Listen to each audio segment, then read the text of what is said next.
Hello everyone, how are you? कैसे हैं आप सब? जैसा कि हम क्लास 12th की केमिस्ट्री पढ़ रहे हैं, जिसमें आपकी फर्स्ट यूनिट और सेकेंड यूनिट कंप्लीट हो चुकी है। आज हमको पढ़ना है थर्ड यूनिट में। थर्ड यूनिट की हमने बहुत सारे टॉपिक्स क्लियर कर लिए हैं, आज जिनमें से आपके विशेष चालकता, मोलर चालकता, ओम का नियम, वैद्युत अपघट, प्रबल अपघट, विद्युत अपघट और दुर्बल विद्युत अपघट, इनके बारे में हम सब पढ़ चुके हैं।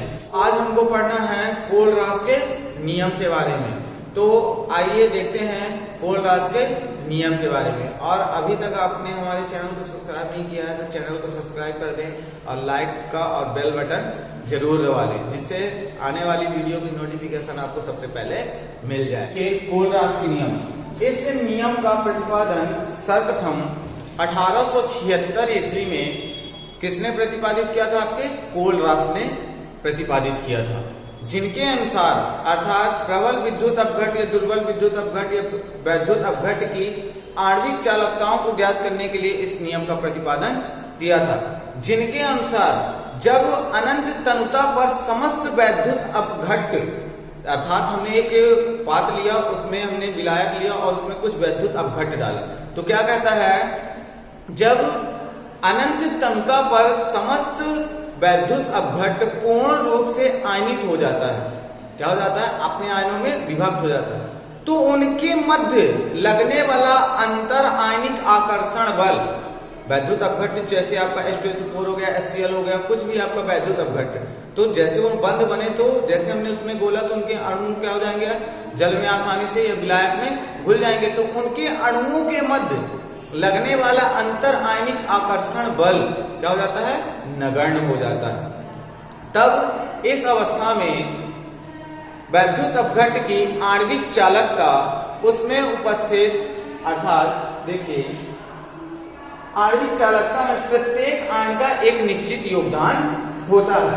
तब इस अवस्था में अनंत तनुता पर वैद्युत अपघट की आणविक चालकता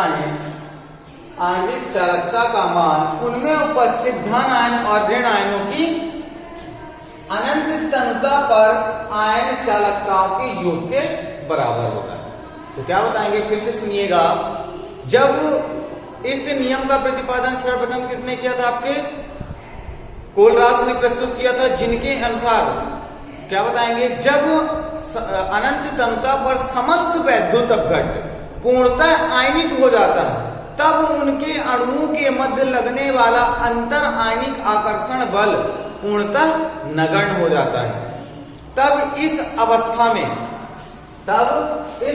में वैद्युत अपघट की आणविक चालकता में प्रत्येक आयन का एक निश्चित योगदान होता है। अर्थात इस अवस्था में अनंत तनुता पर वैद्युत अपघट की आणविक चालकता का मान उनमें उपस्थित धन आयनों और ऋण आयनों की अनंत तनुता पर आयन चालकताओं के योग के बराबर होता है। उसे हम कैसे प्रदर्शित करते हैं? आपकी आणविक चालक अनंत तनुता, ये अनंत तनुता इंफिनिटी कहलाएगा। अनंत तनुता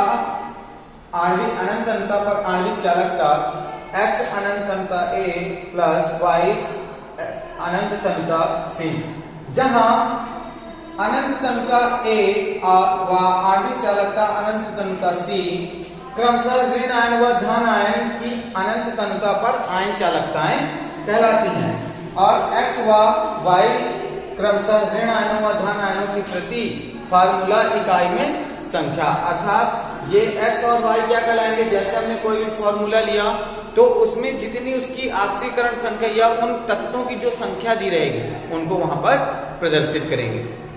तो ये आप बता सकते हैं।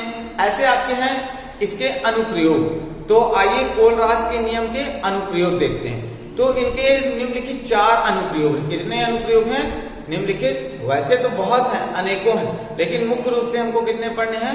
4 अनुप्रयोग पढ़ने हैं। तो आइए देखते हैं इसके अनुप्रयोग, कोलरास के नियम के अनुप्रयोग। तो कोलरास के नियम का अनुप्रयोग, पहला अनुप्रयोग क्या है आपका? दुर्बल विद्युत अपघटों की सीमांत आणविक चालकताओं की गणना करना। तो इसमें हम क्या करेंगे? क्या बताएंगे? इस नियम की सहायता से प्रबल और दुर्बल दोनों प्रकार के वैद्युत अपघटों की आणविक चालकताएं ज्ञात की जा सकती है। तो हमको दुर्बल विद्युत अपघट की करनी है, इस नियम की सहायता से दुर्बल व प्रबल वैद्युत अपघट्यों की चालकता ज्ञात की जा सकती है। उदाहरण जैसे हमारा एसिटिक अम्ल दिया गया है CH3COOH के लिए सीमांत आणविक चालकता की गणना किनकी सहायता से की जा सकती है? सोडियम एसीटेट HCl और NaCl की सहायता से अनंत तंत्र पर आणविक चालकताओं की सहायता से ज्ञात की जा सकती है। तो कोलरास के नियम अनुसार, किसके अनुसार? कोलरास के। तो कोलरास का नियम हमने पढ़ा था, तो कोलरास का नियम आपका क्या कहलाता है? सीमांत अनंत तंत्र पर आणविक चालकता बराबर x सीमांत आणविक चालकता A प्लस सीमांत आणविक चालकता आपकी C, ये है तो कोलरास के नियम अनुसार। इस नियम में हम सबसे पहले, क्योंकि इसकी चालकता ज्ञात करनी है, तो इसको देखते हैं। तो यहां पर इसके स्थान पर यहां रखेंगे, आप देखिए अनंत तंत्र कोष्टक में इसको रखेंगे CH3 सिंगल बॉन्ड COOH। इसको हम क्या करेंगे? आयनाइज करेंगे, आयनों में तोड़ेंगे। तो आयनों में तोड़ेंगे तो देखो यहां पर अनंत तंत्र कोष्टक भी क्या आ जाएगी आपका CH3 सिंगल बॉन्ड COO ऋण है। यहां पर क्या हो जाएगा आपका? ये आयनों में टूट जाएगा। अनंत तंत्र Y के स्थान में हमारा क्या निकलेगा? H। तो यहां पर कोष्टक में क्या रखोगे? H आ जाएगा। यहाँ क्या आ जाएगा आपका? H आ जाएगा। ठीक। अब चूंकि हमको इसकी क्या करनी है? सीमांत आणविक चालकता ज्ञात करनी है, तो इसी प्रकार हम क्या रखेंगे? इनके मानों को रखेंगे। तो इसी आधार पर रखिए, देखिए जैसे हम अनंत तंत्र M कोष्टक में क्या रखेंगे? इसको रख लेते हैं CH3 सिंगल बॉन्ड COOH, ये हमने कोष्टक बंद कर लिया। अब इसको भी आयनों में तो विभक्त करेंगे, तो अनंत तंत्र कोष्टक में CH3 सिंगल बॉन्ड COO ऋण आयन और यहाँ पर प्लस अनंत तंत्र कोष्टक में यहाँ पे क्या आ जाएगा आपका? सोडियम आयन आ जाएगा। इसको हम कोलरास के नियम अनुसार तोड़ सकते हैं।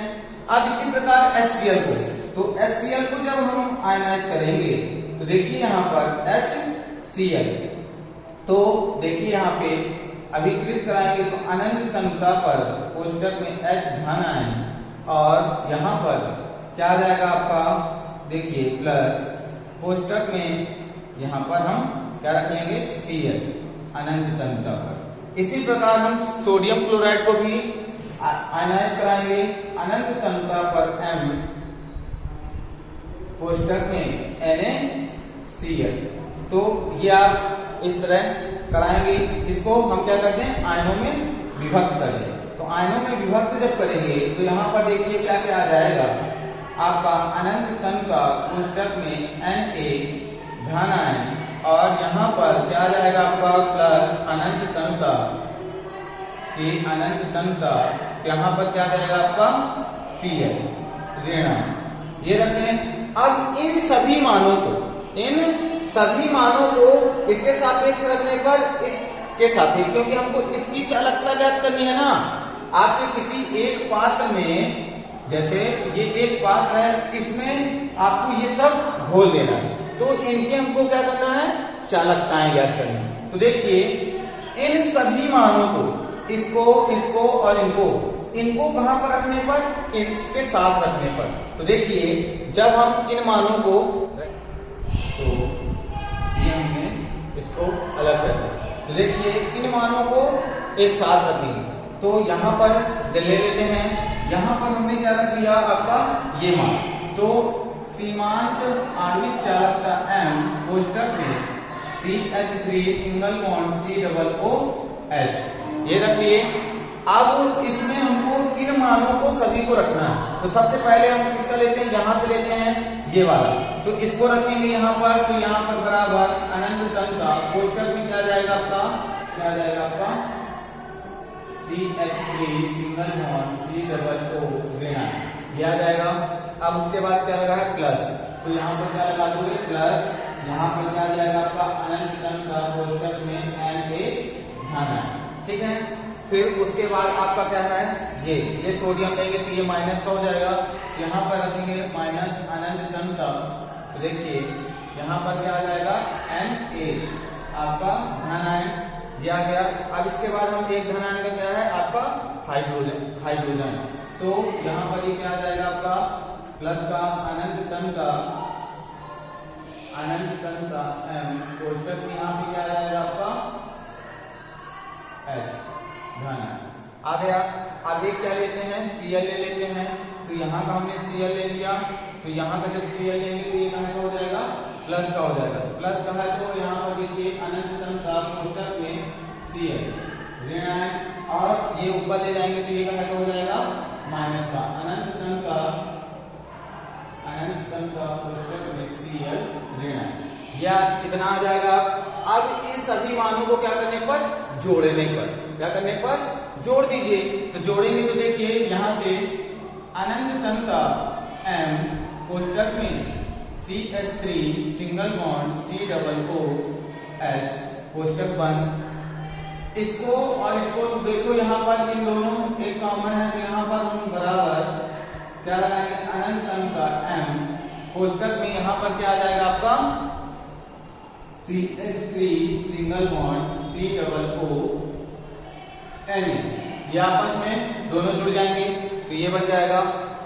अब देखिए यहाँ पर क्या का चिन्ह लगा है आपका ऋण आयन लगा है, तो यहाँ पर आप क्या लगा दें ऋण आयन लगा दें। एक सोडियम यहाँ का और एक क्लोरीन, क्योंकि ये माइनस का है तो यहाँ से हम किसका लेंगे धन आयन का लेंगे। तो धन आयन का लेंगे तो यहाँ पर देखिए क्या रखेंगे आपका अनंत तन का M कोष्टक में क्या आ जाएगा NaCl, ये आ जाएगा आपका NaCl। तो इतना बन जाएगा बच्चों।